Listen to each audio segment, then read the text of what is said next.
What's your name? What's my name? Yes. My name is Chris O'Connor. What's your full name? James Christopher O'Connor. Were you named after anybody? Or was this? Not that I'm aware of, except St. Christopher and St. James. And where were you born? I was born in New Britain, Connecticut. Uh-huh. And what are your first memories? I have no memory of Connecticut, because I was 2 years old when we moved away. Uh-huh. But I do remember New Mexico, and we moved to Albuquerque, New Mexico, and I remember being in the back of a station wagon that my dad drove, and my 6 siblings were in the station wagon, and my mom was in the front seat with Dad, and I think my sister Casey sat between them, and I was in the way back, always in the way back. I remember going on trips in that car, and they would hide me in the back seat under my siblings' legs, so that they wouldn't have to, if we at our motel, they wouldn't have to pay for a 7th child. So I was hidden. Yeah, a lot of my memories are of that car rides. And I remember my dad stopping the car suddenly, and I was looking out the back window. It was rolled down, and I slid all the way to the back seat and hit my temple, and I bled profusely. It was a traumatic moment. I also remember having a plastic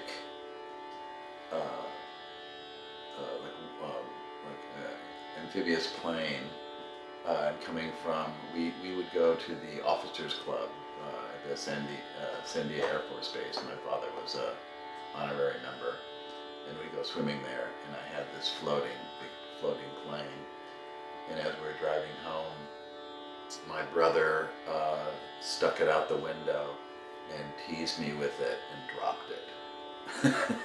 And I was traumatized by that, because it was my favorite toy. And you were the youngest of how many children? 7. Yeah. And there was a 14-year span between me and the eldest, my sister Marianne.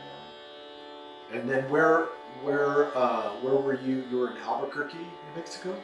Yep. And how was your childhood? Like, how were your first school days? I went to kindergarten in first grade in Albuquerque at Gina Chaley School, as a Catholic school, and yeah, they were good. You know, I do recall in the fall they brought during the World Series. They brought in which was kind of a major media event. They brought a TV into our classroom and we watched the Dodgers. And I remember Sandy Koufax being a hero of mine. And I had a moment where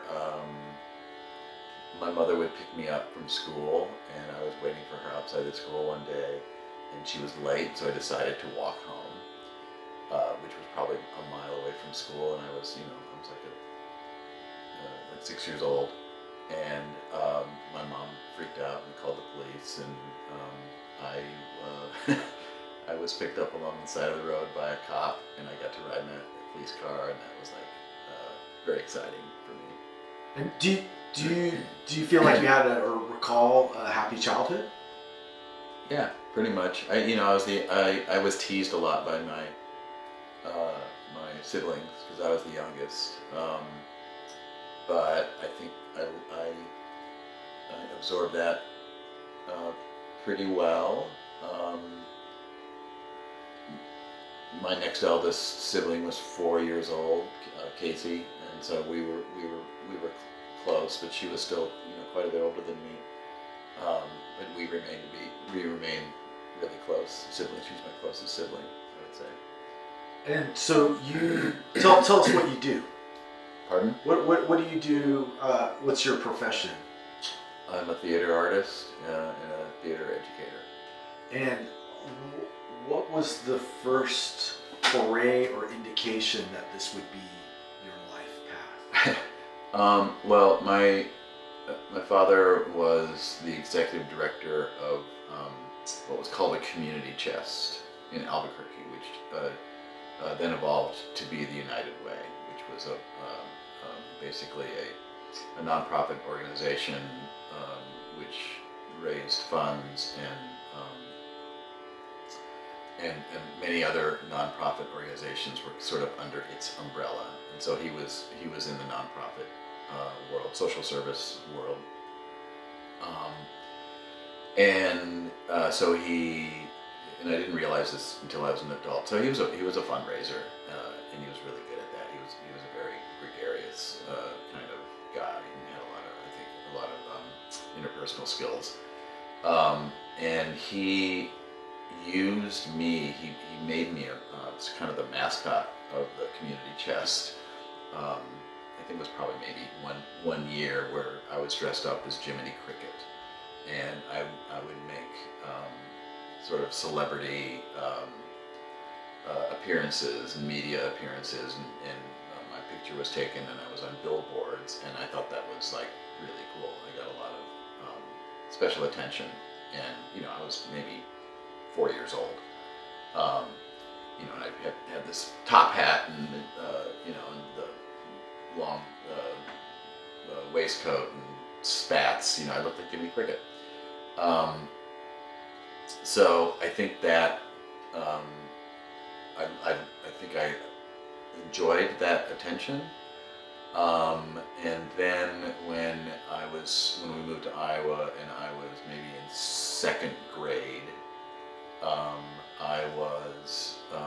the school did a Christmas pageant, and I wasn't cast as any of the principals who are all on the altar going through the Christmas story, but I was cast as the angel Gabriel, and I was put in the balcony with a microphone in front of me to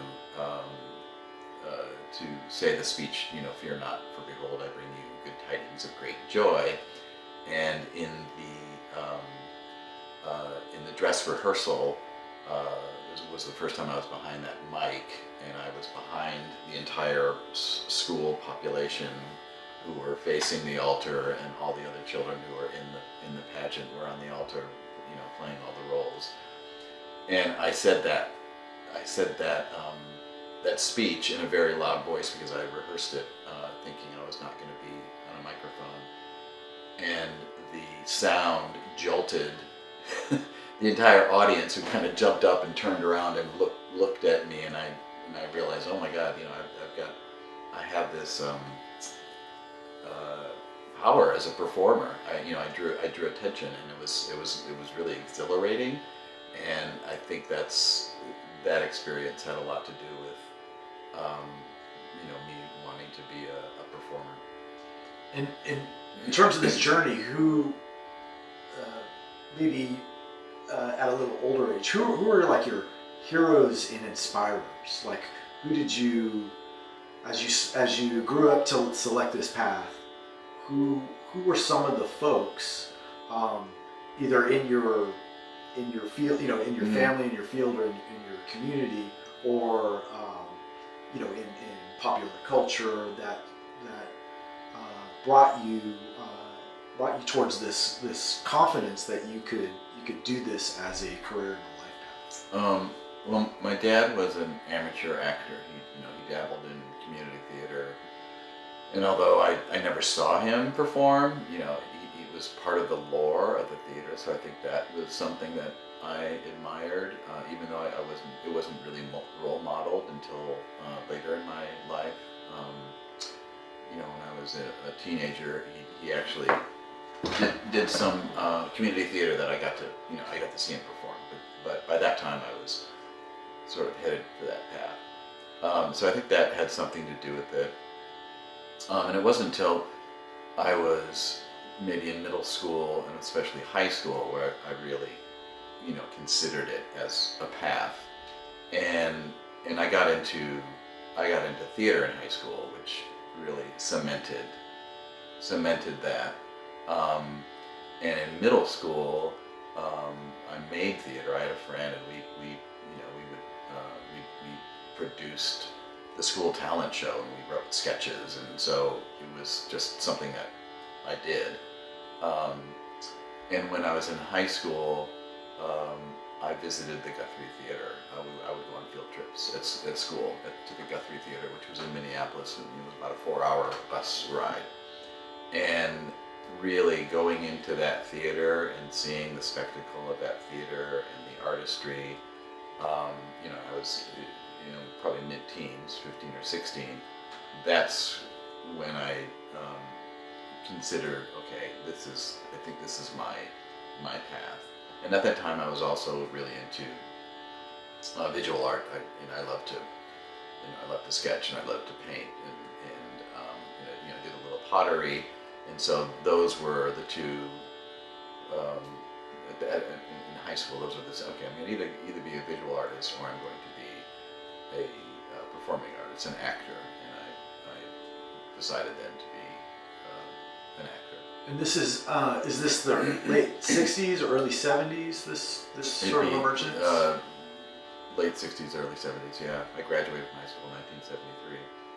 So I was really into theater in my sophomore, junior, and senior year, and I was also into music. I played in rock and roll bands and sang in rock and roll bands.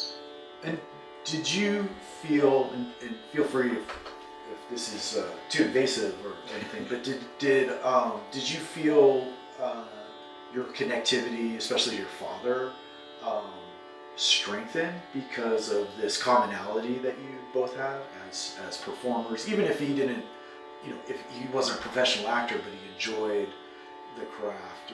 Was there some sort of emotional connection that you found there? With my father, no, because my father and mother left. He left my mother when I was 12, 13 years old. He was not very much a part of my life. He would occasionally show up, if I was performing, but I had pretty much no relationship with him. But my mother was a musician. And she studied classical music, and she was a very accomplished pianist. Although she, apart from maybe giving a few piano lessons, she never really pursued that. Instead she got married and had 7 children. So my path as an artist was more connected to my mother than my father, and my mother was really supportive and really encouraged it. She really was proud that I was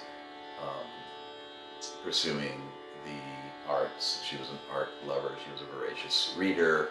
She loved opera. So she encouraged it in her way.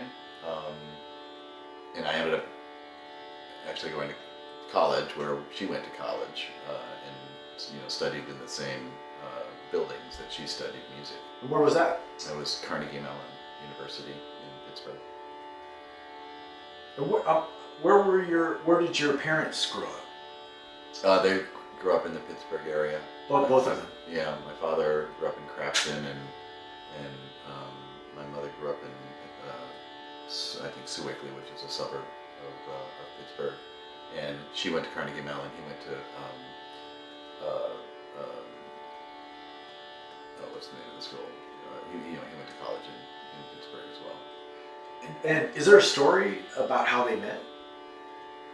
There probably is, but I don't know. You're not aware. You're not aware. No.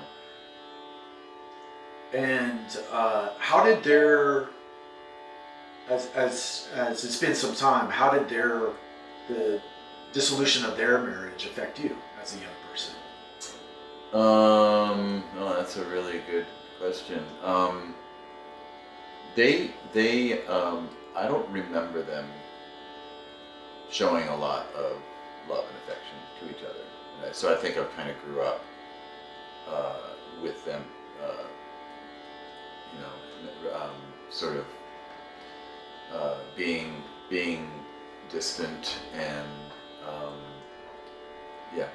so and I know from my elder siblings that my father was very involved with them, and my parents seemed happy, to them. So their experience with my parents was a lot different than mine and my, the next in line siblings.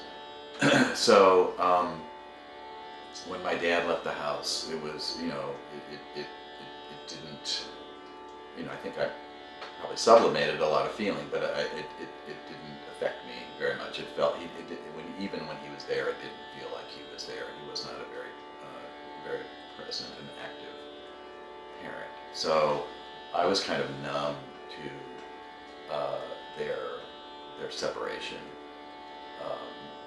Would it be fair to say that you had, in some manner, kind of already acclimated emotionally to that distance, to that? Yeah, because I was also the youngest of 7 children, and they had all, over time left, gone to college, didn't come back to live. By the time my father was out of the scene, I was the only one remaining at home with my mother, and I was very independent. She did not. She trusted me. She did not. Keep track of me that much. So I was pretty much free to do what I wanted, and I had a lot of healthy interests, I guess. At least on the surface, they were healthy interests. In music and theater, and I was into sports. So I had a pretty well-rounded set of interests, and I was a good student as well. So. And where was this? It was in Cedar Falls, Iowa. And how did you like, in retrospect, what is your feeling and take about those years in Cedar Falls? They were great. I loved. I went to a my grade school was a Catholic school, and then after 6th grade, I went to a public middle school, which was okay. And I was I was a scrawny kid, and but I was also, I think, pretty very social, and I was able to. I wasn't bullied a lot. I was kind of able to navigate around bullying, which existed then, and was able to sort of be friends with everyone. I think I was very knew how to be diplomatic around people. And then instead of going to the public high school, I got into a laboratory school that was part of the University of Northern Iowa, which had a teacher's college. And that was a very kind of progressive, small high school that was, really foundationally into the humanities. So and there was a great theater program, a great music program. So I had a very eclectic high school in a small high school, and I was able to be involved in a lot of things. And so it was a really good environment. And I always, when I left Iowa, I felt it was a really great place to grow up. But I was also very eager to leave because I had, ambitions that could not be met if I'd stayed in Iowa.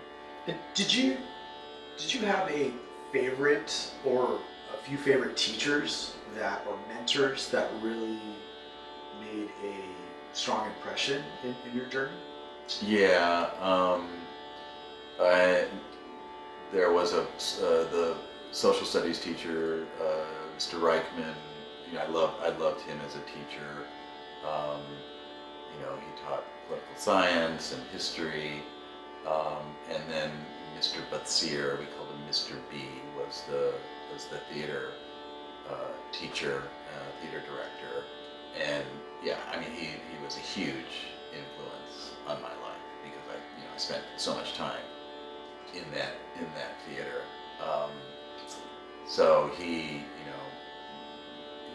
really set a lot of us on a great path, and he was such a positive force in my life.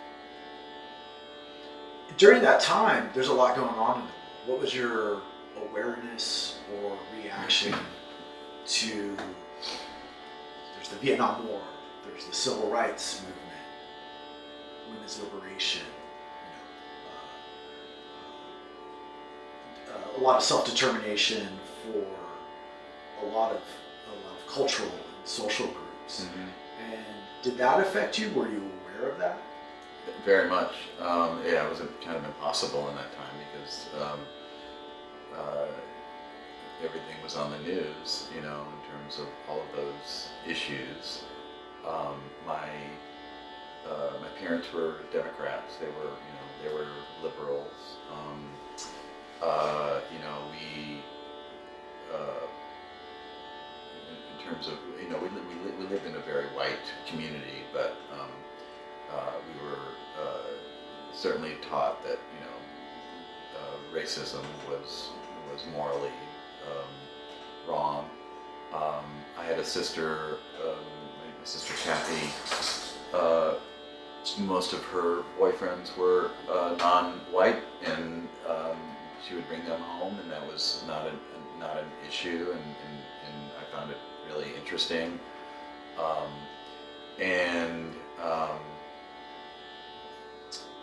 I think that I from between 7th and 8th grade, I became very politicized. I was kind of identified before.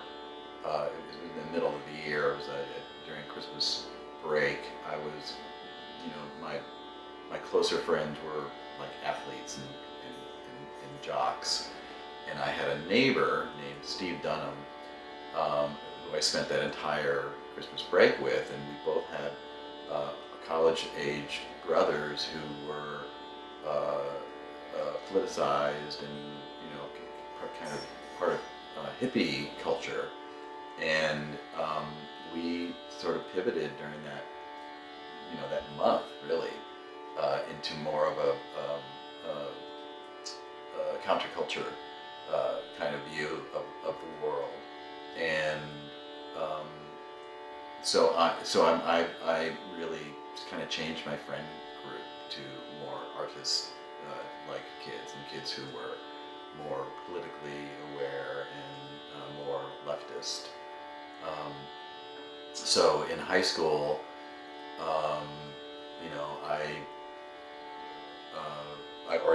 I'd organized demonstrations. I remember, organized a moratorium walkout of the school against the Vietnam War, and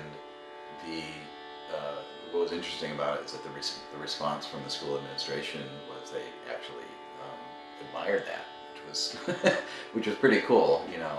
I won as a senior when I graduated. I won the Iowa Bar Association, the Iowa Bar Association Good Citizenship Award, and one of the things that was cited in that award by the faculty member who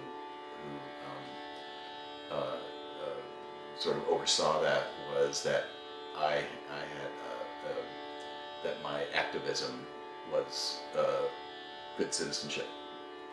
So, were you afraid? I mean, was there, because the draft is going on at this moment, and was there personal kind of consideration that you might be one of these young men, at that point it's young men, thrown into this meat grinder of overseas conflict? Somewhat, but I was really at the tail end of the draft. I did have a draft number, but it was they were calling up less and less people by the time I turned 18, and I had a high number.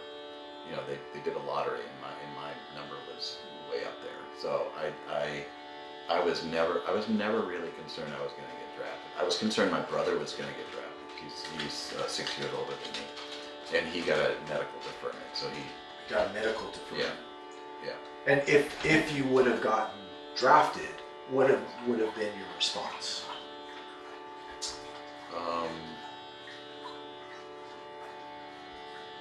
I wouldn't have gone. I would have found. I would have fought it. I would have, declared it as a conscientious objector. I don't know. Maybe I would have moved to Canada. One of my musical heroes, Jesse Winchester, who was a singer-songwriter from the South, whose family were military people from this, as early as the Civil War. He ran to Canada, and that's where he continues his career. So that was really in my mind. So I might have done that. I don't know. I have a question too. Was there any identification with you come from Irish Catholic stock? Was there any awareness? Was there any contact with that cultural heritage? Oh yeah, mostly through Catholicism. Mm-hmm. Both my parents were raised Catholic. Our heritage on both sides is primarily Irish, and we had a superficial connection to Ireland. St. Patrick's Day and green beer, and I didn't really know a lot about Irish history, but I think that Catholicism is what connected us to the conservatism, social conservatism of, especially in terms of sexual politics and sex, and I turned away from it. I stopped going to the church after 6th grade when I left parochial school, and was never really pressured. But I was alone with my mother. Was never really pressured to continue going to the church. And my next eldest siblings also were the same. My elder siblings, my sisters, who were long gone away, had graduated from college and gone on to have families. I think that they had more, sort of conventional lives, and two of them continue to be Catholics. So yeah, so my connection to my Irish heritage, although I had a sense of pride for being Irish, and I just had a very superficial connection to it. And it wasn't until I was in my 30s that I even started looking at Irish culture and the beauty of Irish culture in terms of music and that sort of thing. Did you know your grandparents? My grandfathers passed before I was born, but I met my Grandma Holbeck, my mother's mom, a few times. Did not like her. She was a very kind of gruff, distant person. But my father's mother, Grandma O'Connor, who we called Nana, I had a kind of a loving connection with her. I didn't see her a lot, but I would send her cards, and she would, we would exchange, the letters and that sort of thing. She insisted that I would sign off on my letters with "Jesus loves me, Chris."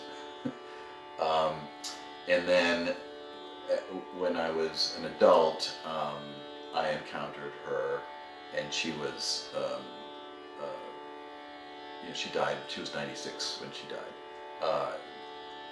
What I learned about her was that when she was living with my uncle Bill, that she was an alcoholic. She really had problems with the sauce. Yeah, but I didn't, I never spent significant amounts of time with either of my grandmothers. And so they were never part of your like daily life, even for stretches. No, only for visits. And they were in the Pennsylvania area. Yeah. Actually, I'm not quite sure where Grandma Holbeck.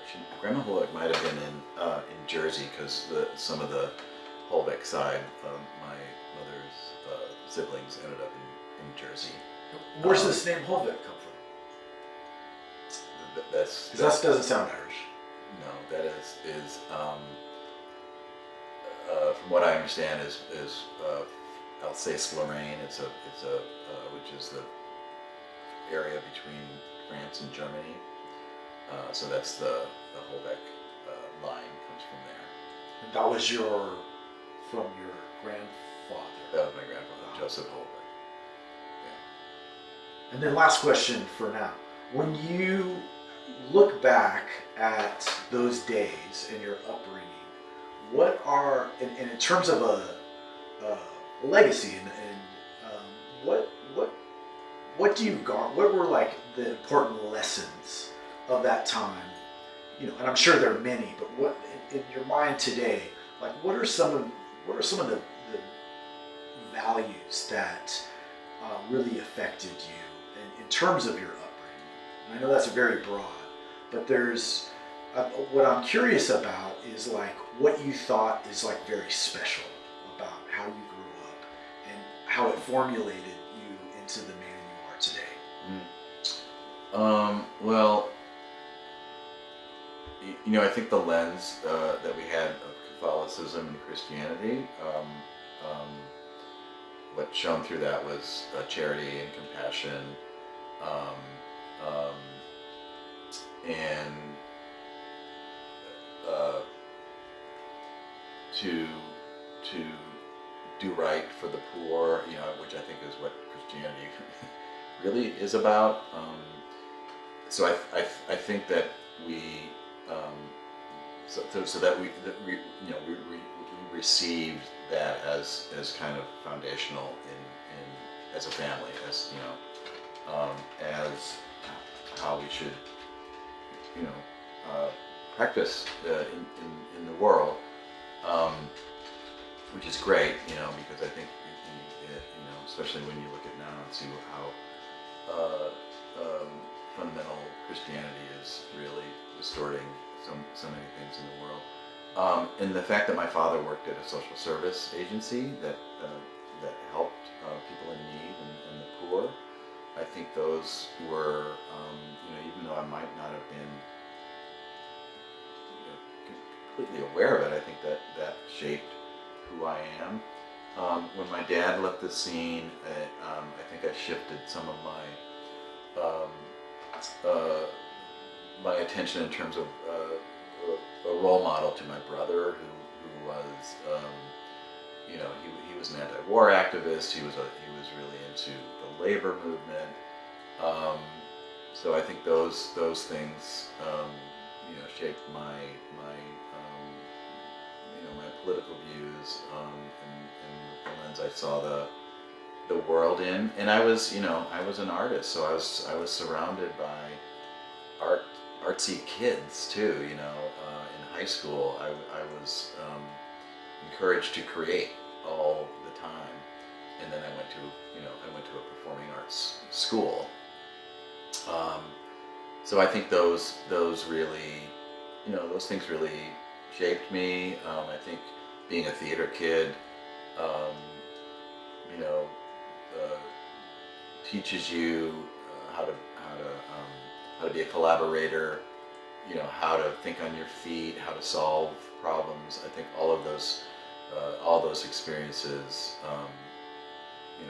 shaped me into adulthood, and and then I had I think a strong moral foundation from you know from from being a Catholic in a kind of a progressive family in a way. So yeah. Thanks, Chris. Thanks for your generosity of spirit, and I really appreciate it. Thank you. Cheers.